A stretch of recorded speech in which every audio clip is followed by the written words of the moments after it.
Disclaimer: visiting this town requires a new pair of shades and a nice pair of J's. Better swap out those old kicks.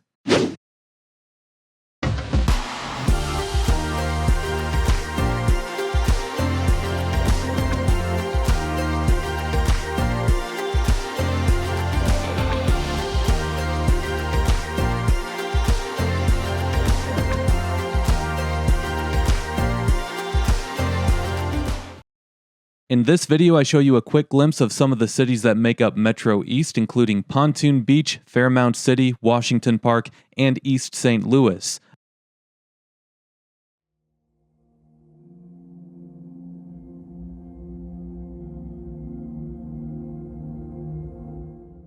If you enjoy my videos, make sure you like, subscribe, and check out my channel for more. If you're unfamiliar with my videos, I do speed up my videos in order to show more in a less amount of time. For now, this is the only video that I have available that covers the Metro East region. As I'm editing this video, however, I am planning on making a trip back to show more of the region, so if you think that I'm not showing any of the good parts, not all of the bad parts, just chill out, okay? This region is very fascinating to me, mostly because of how far back most of the communities here date back, and this is definitely a place that I want to explore more.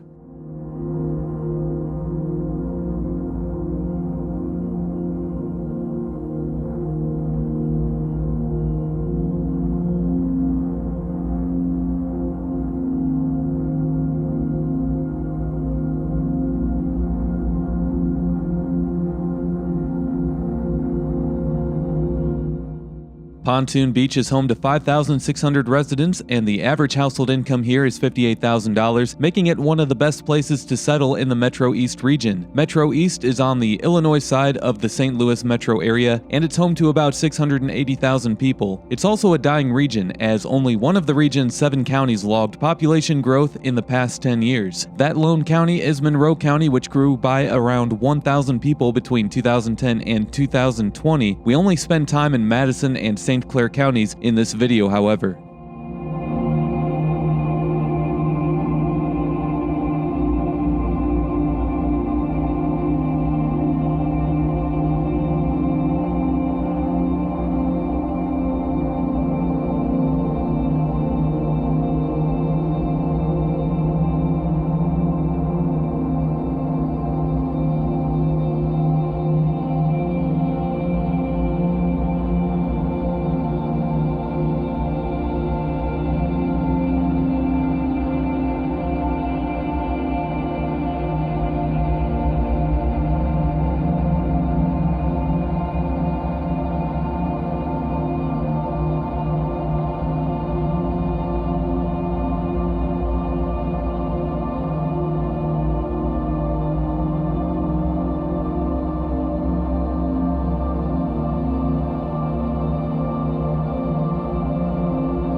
Fairmount City is home to around 2,400 residents, and the average household income here is $36,000 a year. An estimated 20% of people here live in poverty.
We are now in Washington Park, a city that is home to just under 4,000 residents, down from a peak population of 9,500 in 1970. The average household income here is $22,000 a year, and about 50% of the people here live in poverty. Only 6% of people 25 and older have a bachelor's degree. After having a nice look around, you probably wouldn't be surprised to learn that the average home value is under $40,000 a year.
And oh yes, the poster child of Metro East, East St. Louis, home to around 26,000 people with an average household income of $23,000 a year. That's a worse average income than Detroit. 37% of the residents live in poverty, and only 11% of residents hold a bachelor's degree or higher.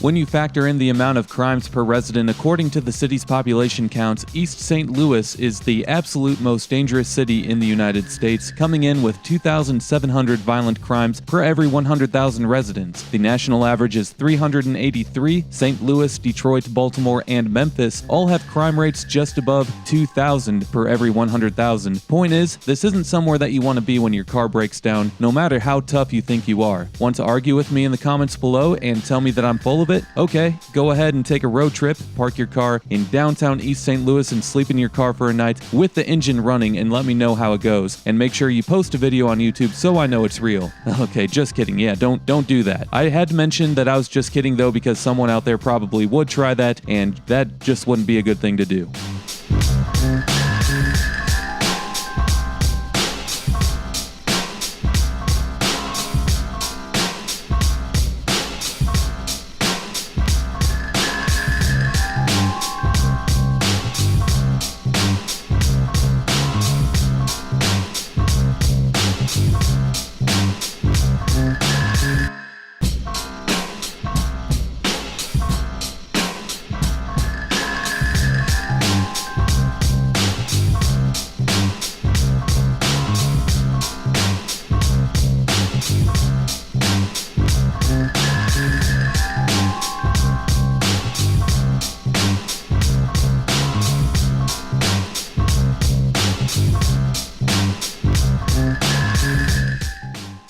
East St. Louis had a peak population of 82,000 residents back in the 1950 U.S. Census. Since then, the population has gone downhill every year, whereas today the city has an estimated 26,000 residents. However, in this last year's decade, it hasn't seen that big of a population loss as it had in the previous decades.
East St. Louis is a center point for urban blight. Back in its heyday, it was known as Pittsburgh of the West. The economy strongly revolved around industry and manufacturing. The industrial recession in the mid-century era saw a lot of jobs leaving East St. Louis. Railroad and meatpacking jobs were plenty back in the day, but those industries hardly exist anymore. Along with that, the city lost control of its own finances, tax rates increased, and even more businesses moved out. Even more harsh reality is that back in those times, white people were the only ones with money, which allowed them to move out towards greener pastures, while African Americans were stuck living in the city that had no jobs, and most of them had no money to follow suit with the other whites that left town. That's the basis of not only East St. Louis, but many of the urban centers across the Midwest. I'll talk more about the history of East St. Louis the next time that I'm able to come down here.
The tall building that you see on the right is called the Spivey Building. If you want to look it up on YouTube, there's plenty of people that try to go inside and explore it. Not something that I'm into, seems very dangerous, seems like you could fall through one of the floors. Anyway, it's the only skyscraper that was ever built in East St. Louis, as it was built in 1927. This building is in such poor shape that when storms come through that include strong winds, bricks will fall off the building and hit the streets and the sidewalks below. The building is only 12 stories tall, however rumor has it that you can stand inside on the first floor, look straight up, and see the ceiling of the 12th floor. The building was listed as historic in the year 2002, but with that said, this is where I end the video, and if you enjoy my videos, make sure you like, subscribe, and check out my channel for more. We'll see you next time. Peace!